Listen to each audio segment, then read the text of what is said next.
오늘 여러분과 함께 은혜 나누실 말씀은 요한복음 6장 53절부터 55절 말씀입니다. 예수께서 이르시되 내가 진실로 진실로 너희에게 이르노니 인자의 살을 먹지 아니하고 인자의 피를 마시지 아니하면 너희 속에 생명이 없느니라. 내 살을 먹고 내 피를 마시는 자는 영생을 가졌고 마지막 날에 내가 그를 다시 살리리니 내 살은 참된 양식이요 내 피는 참된 음료로다. 아멘.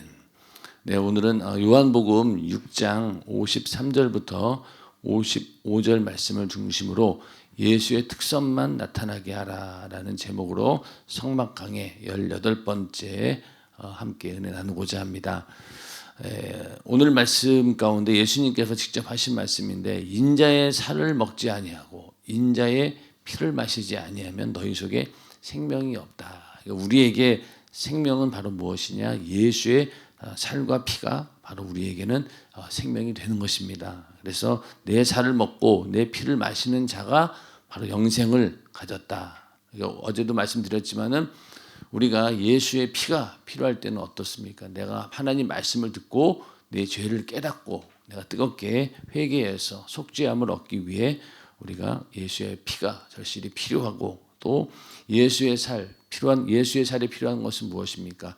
우리가 피를 만들려면은 음식을 먹어야 하듯이 하나님 말씀을 내 영혼의 양식으로 계속 취할 때 그 말씀이 어디까지 이르게 한다고요? 우리를 영원한 생명, 부활에 이르기까지 끝까지 우리를 그 양식을 가지고 부활의 생명을 우리가 계속 얻어내야 됩니다. 그래서 예수님의 살과 피만이 참된 양식이고 참된 음료다 이렇게 말씀을 하고 있습니다. 그래서 조각목처럼 나를 만들어 갈 때 마지막 단계에서는 바로 금으로 싸고 그 금으로 쌌을 때 금으로 싼 것만 드러나야지 예전에 갖고 있던 그것들이 드러나면 안 된다. 오직 그래서 금으로 쌌다라고 하는 것은 예수의 특성으로 내가 완전히 싸버려가지고 내 안에 있는 근성이 나오지 못하도록 그렇게 막아버리고 어떻게든 내 안에서는 예수의 특성만 나타나게 하는 것. 그게 바로 이 조각목이 하나님께 쓰임 받아서 하나님의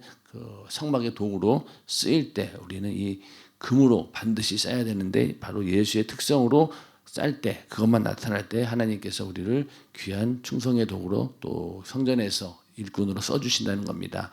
자, 성막의 재료들을 쭉 우리가 공부하고 있는데 첫 번째 조각목에 대해서 이제 오늘만 공부하면 일단 조각목은 다 마치는 것 같습니다. 예. 그래서 오늘 나를 버리고 예수만을 드러내는 참 조각목이 되라 이 부분인데 성막의 재료 중에서 이제 어제도 보셨지만은 그 성막의 벽면들을 다 세우고 또 앞에 또 기둥을 세우는 일에 이 조각목을 목재로 씁니다. 또 그 외에도 보면은 여기 그 번제단도 있고 그리고 떡상 그리고 또 지성소안에 있는 법궤 이런 모든 것들이 전부 다 그 나무로 만들어집니다. 근데 여기서 하나 빠진 게 있죠. 그게 바로 뭐냐면 등대, 금초대. 이거는 나무로 만들지 않고 금을 그대로 쳐가지고 순금으로 만듭니다. 이렇게 안에 있는 모든 기구들까지도 조각목으로 만든 다음에 그 다음에 금으로 다 싼다는 거예요. 금으로 다 싸서 거기에 있는 모든 그 벽면도 금이고 그 기구들도 전부 다 금이고 이렇게 해서 우리가 믿음이라고 하는 것이 이렇게 금 같은 믿음 그러잖아요. 금 같은 믿음. 그래서 금은 항상 연단을 거쳐서 만들어집니다. 그래서 우리가 예수를 믿게 되었다라고 하는 것도 나의 옛날 것들은 다 완전히 사라져 버리고 오직 하나님께서 주시는 그런 성품을 가지고 내가 완전히 새롭게 만들어졌을 때 우리가 금 같은 믿음이라고 하죠. 그리고 금은 변하지가 않습니다. 다른 것들은 다 변해도 금은 변하지 않아요. 치과에 가서도 뭐 임플란트 하실래요? 뭐 이렇게 물어보다가도 제일 일단은 확실한 건 뭡니까? 내가 가지고 있던 이빨 그건 없어졌잖아요. 그러니까 이제는 금으로 씌우는 게 지금 아직까지는 제일로 안전하고 오래 간다 그러더라고요. 그런 것처럼 금은 변하지 않고 또 한번 그 색깔이 그대로 가기 때문에 금으로 모든 성막의 기구들을 사용했던 것처럼 우리도 변치 않는 예수만이 나에게 있을 때 우리가 하나님을 위해서 충성할 수 있습니다. 그래서 우리도 이렇게 조각목이 금으로 쌓였던 것처럼 우리도 날마다 예수의 피의 공로로 죄를 씻음받고, 그리고 또 예수의 특성이 내 안에 나타날 때 주님께서 우리를 일꾼으로 쓰실 수 있습니다. 우리가 일꾼으로 쓰임받기 위해서 늘 내 안에 예수의 피, 그 예수의 특성이 넘쳐나기를 주님의 이름으로 축원합니다. 그래서 이 예수의 살과 피에 대한 이것이 참된 양식이고 우리의 영생을 주는 참된 내 영혼을 살리는 소리이기 때문에 우리 연세중앙교회에서 담임 목사님께서는 끊임없이 예수의 피를 이야기합니다. 그래서 설교에 보면은 항상 예수의 피가 들어갑니다. 그런데 이제 우리가 생각했을 때 하나님 말씀을 들으면서도 우리는 항상 내 이성이 요구하는 소리를 들으려고 해요. 그러다 보니까 영적으로 내 영혼이 들어야 될 소리를 하고 있음에도 불구하고 내 영혼이 민감하지 못하면은 저 소리는 내 이성으로만 자꾸 듣고 내 이성의 만족을 주려고 하는 그 소리를 들으려고 귀를 기울입니다. 그러다 보니까 목사님 말씀을 들을 때 처음에 내가 은혜 받을 때는 그렇게 그 말씀이 막 달콤하고 이렇게 좋은 말씀이 어디 있나라고 그러면서 막 흥분하고 그러면서 그 말씀을 들으며 즐거워했는데 시간이 지나다 보니까 어떻습니까? 이거 저번에도 들은 이야기고 또 들은 이야기인데 이러면서 자꾸만 내 영혼이 들으려고 하지 않고 내 이성과 내 감정이 자꾸만 말씀을 그런 쪽으로 들으려고 하는, 그것을 채우려고 하는 말씀을 들으려 하다 보니까 이제는 여기서 들을 거 다 들었어. 이제 딴 데 가서 뭐 더 좋은 소리가 없을까라고 이제 막 돌아다닙니다. 돌아다녀 봐도 항상 이게 이성의 소리를 들으려고 하면 만족함이 없어요. 뭐 성경을 공부하고 뭔가 학문적으로 욕구를 채우려고 하다 보면은 처음에는 그것이 굉장히 유익처럼 보입니다. 그러나 시간이 지나고 나면은 내 영혼이 요구하던 소리가 아니었구나. 이거는 결국 내 이성의 잠깐의 만족을 위해서 내가 그걸 원했던 거구나 깨닫게 됩니다. 그러다가 이제 나중에 다시 담임 목사님의 설교가 제대로 들려지기 시작하는 거예요. 그럼 아이고 내가 괜히 헛된 짓을 했구나. 그래서 이제는 내가 예수의 핏소리, 내 영혼이 듣고자 하는 소리만 들어야 되겠다라는 그런 또 사모함이 계속 생겨나는 겁니다. 그래서 그런 부분들을 우리가 잘 알고 설교를 들을 때 예수의 핏소리, 내 영혼이 듣고자 하는 소리는 바로 여기에 있구나라는 그런 믿음을 가지고 항상 그 강단에 있는 그 설교 말씀이 나에게 들려줘야 됩니다. 왜냐하면 목자의 음성을 듣지 못하는 양은 어떻습니까? 항상 위험에 처할 수밖에 없어요. 그리고 잘못하면 죽을 수도 있습니다. 교회에 소속이 되어가지고 거기에서 내가 신앙생활을 한다라고 했을 때는 그 목자의 음성이 들려줘야 되는 거예요.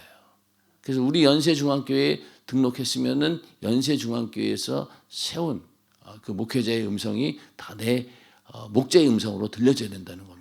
그렇게 되었을 때 내가 이곳에 있는 이유가 있고 또 그 소리를 듣지 못한다라고 하면 항상 떨어져 나갈 수가 있기 때문에 우리는 내 영혼이 과연 듣고자 하는 소리가 무엇인가 이것을 잘 판단을 해야 됩니다. 그래서 많은 분들이 그런 이유 때문에 다른 교회에 가요.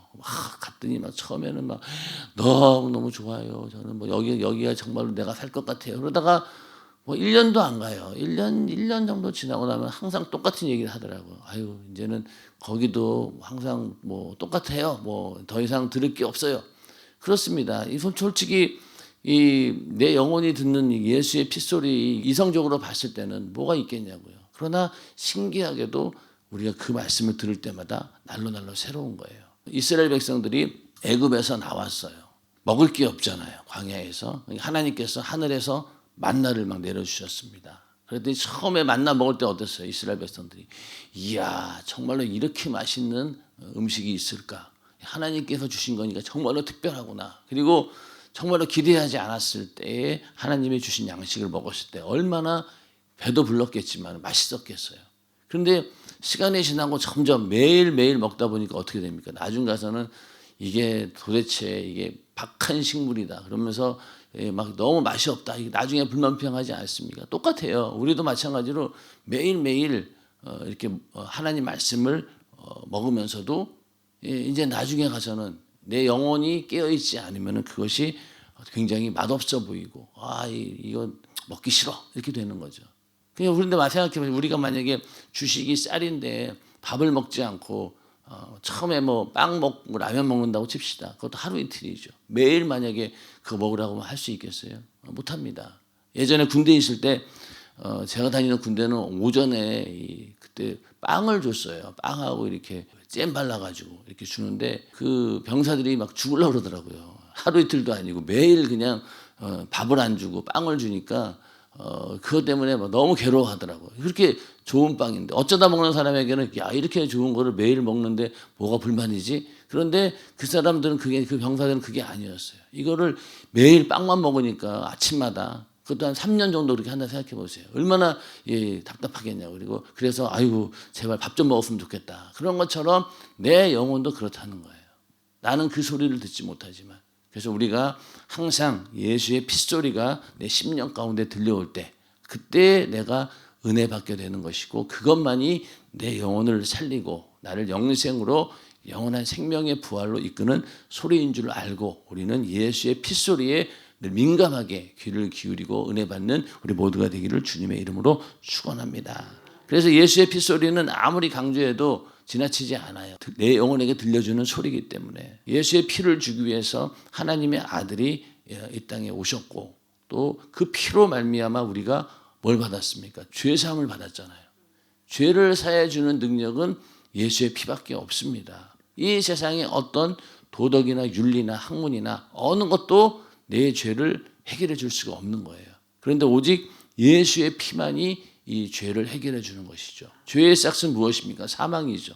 영원한 지옥이에요. 결국은 예수의 피가 아니고는 나를 지옥에서 건져낼 수가 없다는 거예요. 그러니까 우리에게는 이 예수의 피가 얼마나 중요합니까? 그럼에도 불구하고 우리는 그 피소리에 귀를 기울이지 않는다. 그만큼 내 육신이 내 영혼을 압도하고 있다는 얘기죠. 우리 반대가 되어야 됩니다. 항상 내 안에서 이 예수의 피소리가 들려오는 것 이것을 생명처럼 여기고 또 그 피소리가 나에게 들려왔다. 또 내 안에 그 예수의 피가 있다라고 하면은 자연스럽게 내 안에서 주님의 특성이 나타나게 되고 그렇게 되었을 때 모든 사람들이 합력하여서 교회라고 하는 공동체 속에서 서로 각자 협력해서 지체가 되어가지고 주님의 몸을 움직일 수 있는 것입니다. 그래서 혈액형이 같아야지 수혈도 하는 거잖아요. 그러니까 우리가 예수의 피로 수혈 받았어요. 그러면 이제는 전부 다 뭐예요? 같은 혈액형이에요. 영적으로는. 예수의 피라고 하는 같은 혈액형을 가진 겁니다. 그러니까 서로 코드가 맞는 거죠. 근데 만약에 예수의 피라고 하는 특성으로 이게 코드가 맞지 않으면 항상 분란이 생깁니다. 그래서 내가 교회 내에서 나로 인해서 문제가 생긴다라고 하면은 이 예수의 피가 좀 제대로 공급이 안 되고 있는 거예요. 예수의 피가 제대로 공급이 돼서 내 안에도 그 특성이 나타나게 되면은 모든 사람들이 서로 함께 이 신앙생활을 하는데 부족함이 없는 거예요. 그런데 내 안에 예수의 피가 부족하거나 또 그런 사람들이 왔을 때는 적응을 못하는 거죠. 그래서 항상 예수의 피가 충만할 때 어떻습니까? 그럴 때 이 교회도 잘 이렇게 은혜롭게 이렇게 함께 신앙생활 할 수 있는 겁니다. 그래서 항상 이 예수의 피가 그 교회의 특성이 되어야 됩니다. 성막에 딱 들어갈 때 성소 안으로 들어갈 때 무슨 냄새가 탁 나겠어요? 들어가자마자 첫인상이 뭘까요? 일단은 금으로 다 쌓여 있다라고 하는 그런 것도 있겠지만은 들어가자마자 무슨 냄새가 날까요? 피 냄새가 나는 거예요. 그리고 그 피 냄새를 없애기 위해서 향을 또 피우기도 합니다. 그러니까 그 향 냄새가 진동을 하겠죠. 그 향은 계속해서 피우는 겁니다. 그렇기 때문에 오늘날 교회도 그 교회에 예수의 피의 생명이 있다라고 하면은 그것이 마치 성막에 들어갔을 때 첫인상처럼 우리 연세중앙교회도 들어왔을 때 그 피의 냄새가 나야 되는 거죠. 그래서 막 찬양을 할 때도 피의 찬양을 하고 그리고 또 그 분향단의 의미는 뭐예요? 기도잖아요. 항상 교회에 오면은 기도하고 그래서 기도하는 소리가 막 들려지고 또 예수의 핏소리가 막 넘쳐날 때 그때 바로 그 교회가 정상적인 기능을 하고 있는 것입니다. 그래서 오늘 말씀처럼 예수님께서 내 피를 받아 마시고 그리고 내 살을 받아 먹으라. 이것은 바로 예수의 생명의 특성을 우리도 가져야 된다. 그래서 내가 그러한 예수의 살과 피의 그 양식을 가지고 있어야지만이 주님의 일꾼도 될 수 있고 또 다른 사람에게 복음을 전할 때도 이 예수의 살과 피를 전하는 거죠. 우리가 맛있는 거 먹고 오면 어때요? 제일 먼저 생각나는 사람이 누굽니까? 가족들이잖아요. 아, 이거 나 혼자 먹기는 아깝다. 내가 반드시 가족들에게 얘기해서 같이 와야 되겠다. 그런 것처럼 교회에 와서 내가 하나님 말씀 듣고 회개하고 예수 믿게 되었어요. 그럼 어때요?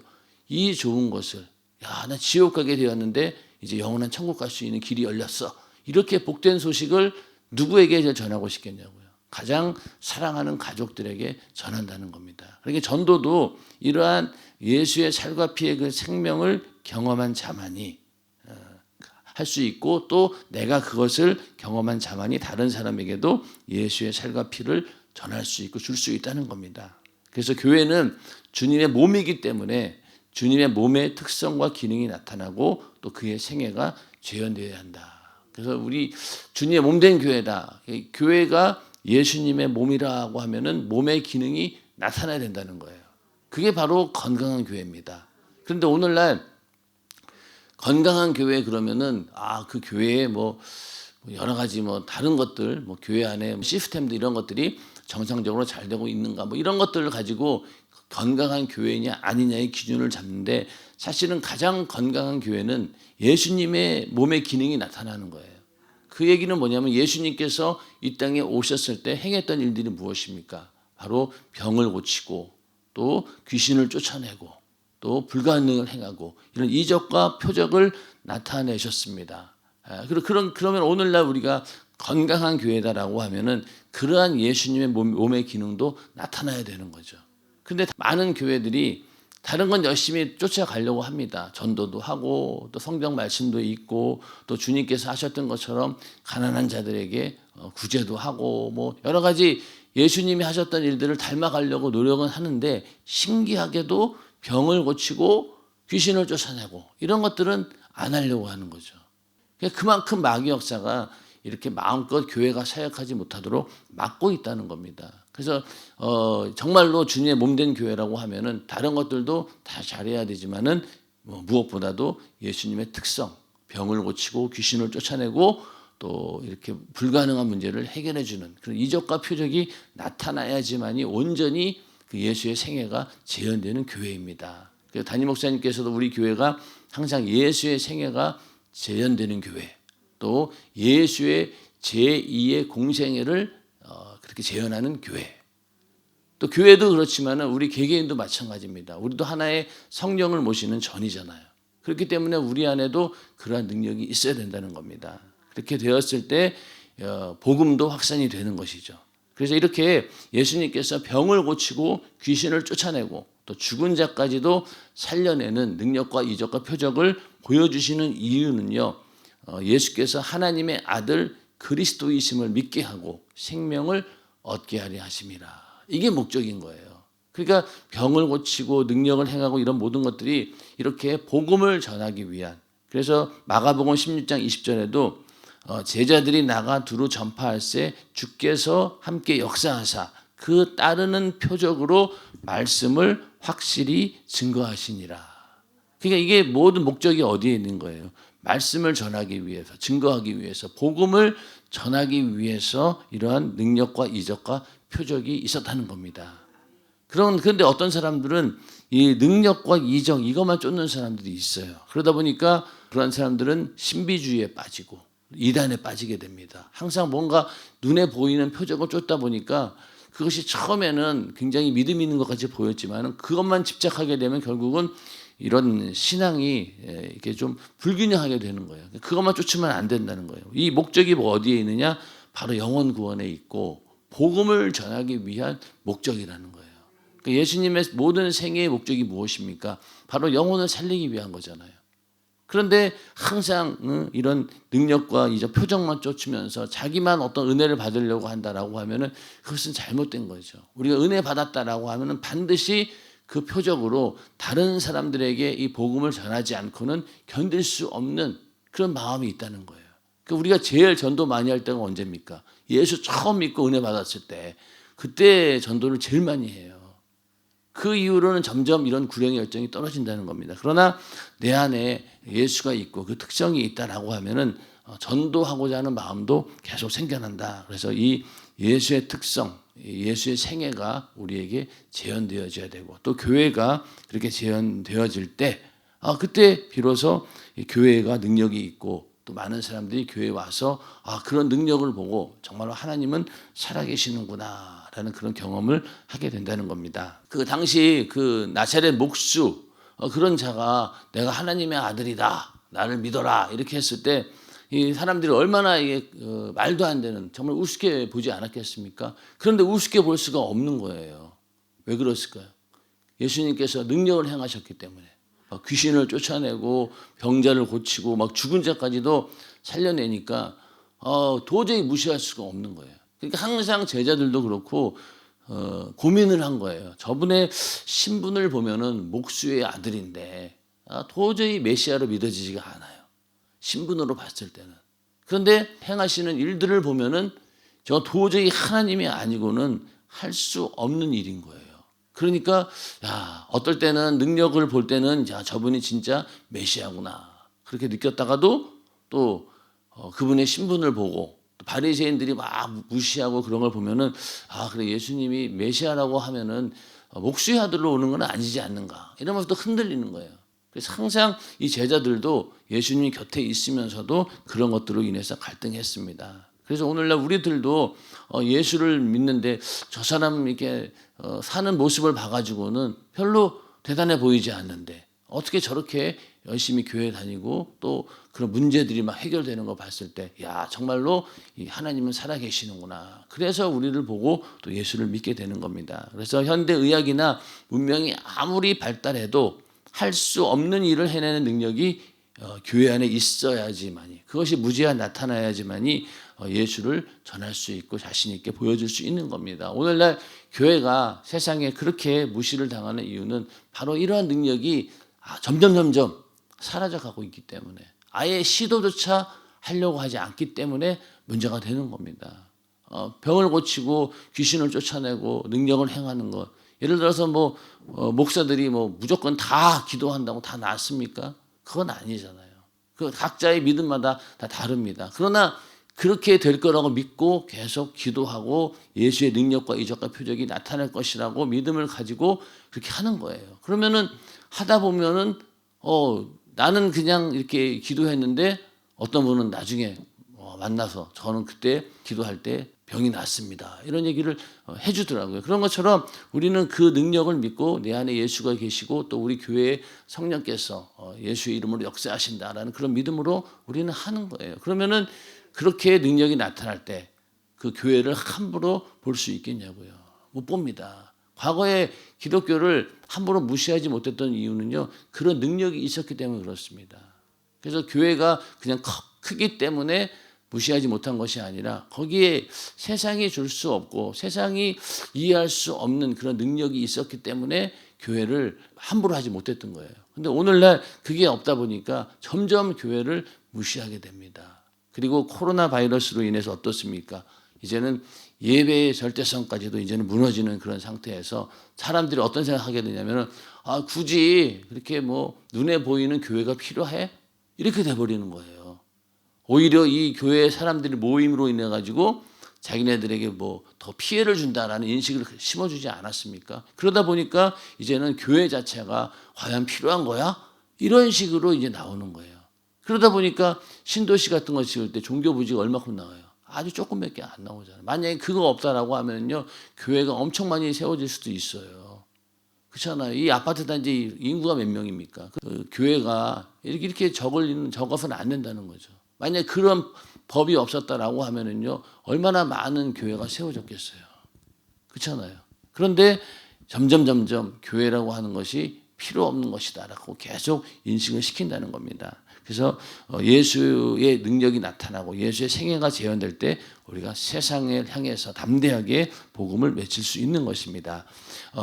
베세다 광야에 5천 명이 모여든 이유도 뭔가 세상이 줄 수 없는 그런 주님의 특성을 원했기 때문입니다. 그런데 사실은 이 여기에 모인 사람들도 물론 바리새인들이나 서기관과는 다른 뭔가 이게 통쾌한 소리를 하셨던 것 같아요. 그러니까 거기에 모인 그 많은 그 이스라엘 사람들이 야 정말로 이분이 메시아구나 그러면서 희망을 가졌다는 거예요. 그런데 그들도 한계가 있었는데 바로 그건 무엇이냐면 바로 정치적인 메시아, 이 로마의 압제로부터 이스라엘을 구원해 줄 그런 분, 그리고 자기들의 이 배고픔을 해결해 줄 수 있는 그런 분으로서 예수를 오해한 것은 그게 한계였던 거예요.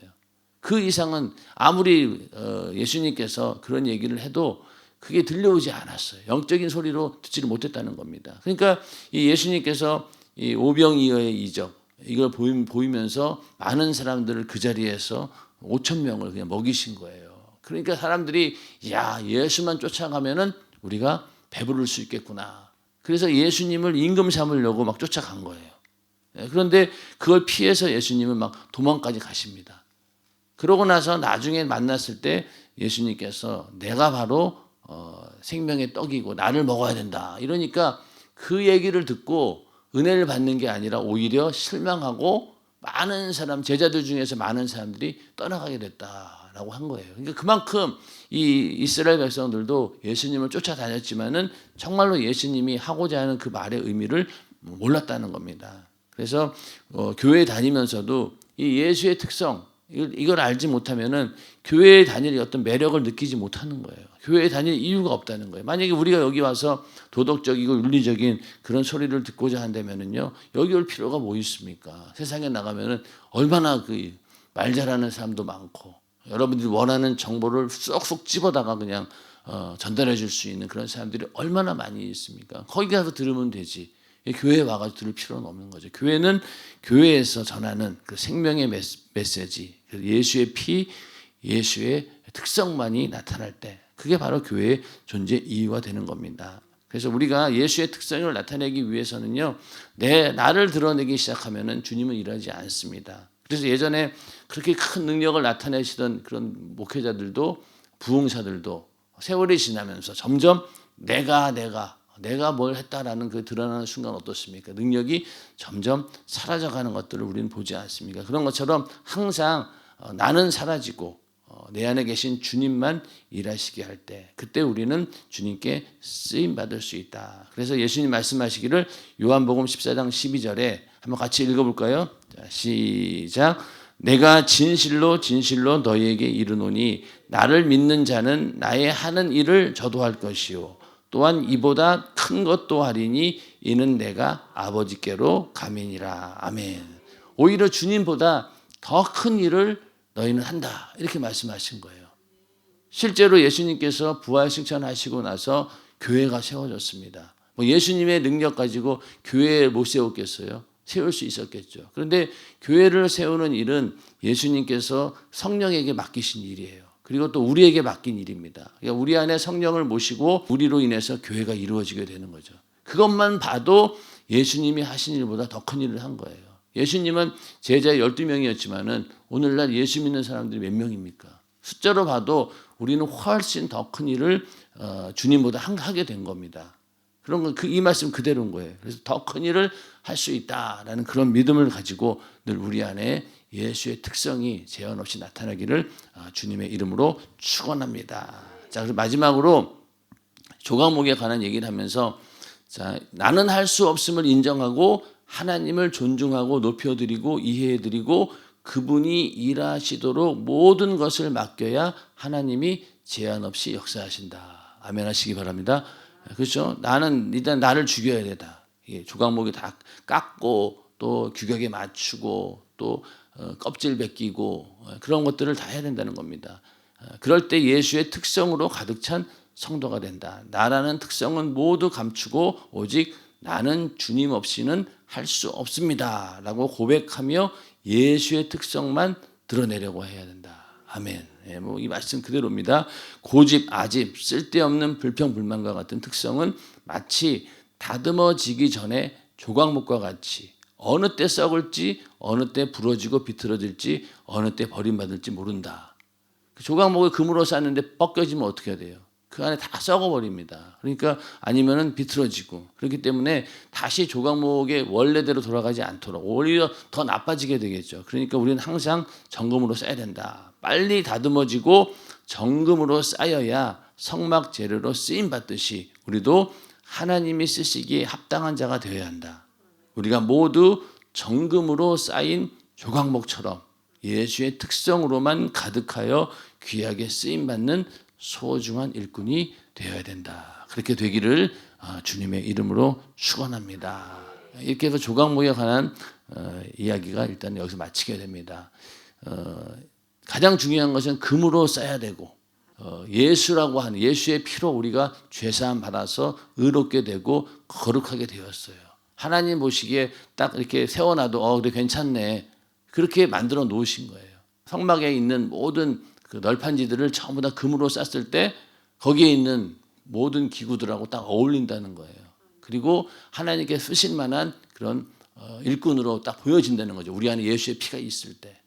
그러면 우리 안에 그걸로 끝날 것이 아니라 끊임없이 우리 안에서 그 예수의 피의 그 생명이 나올 때 그때 하나님께서 우리를 귀하게 쓰신다. 그래서 예수의 특성만이 늘 우리 안에 가득해서 그것만이 나올 때 정말로 우리가 귀하게 쓰임받고 있구나라고 간증할 수 있다는 겁니다. 그래서 아무쪼록 하나님께서 나를 부르시고 예수 믿게 하시고 그리고 또 성전에서 우리가 교회에서 일꾼으로 쓰임받았다라고 하는 것은 이렇게 금으로 쌌다는 거예요. 금으로 쌌다는 거예요. 이게 뺏겨지면 되겠어요? 안 되겠어요? 안 됩니다. 근데 이게 항상 이게 뺏겨지려고 하는 게 문제예요. 그러다 보니까 또 내 안에 있던 옛날 근성들이 다 나오게 되고 그러다 보니까 항상 교회 내에서도 문제가 생기고 우리의 신앙생활에도 차질이 생기는 겁니다. 항상 우리 안에 이 쌓여진 금이 벗겨지지 않고 내 안에 그 금의 근성처럼 예수의 근성만 특성만 예수의 생애만 나타나기를 주님의 이름으로 축원합니다.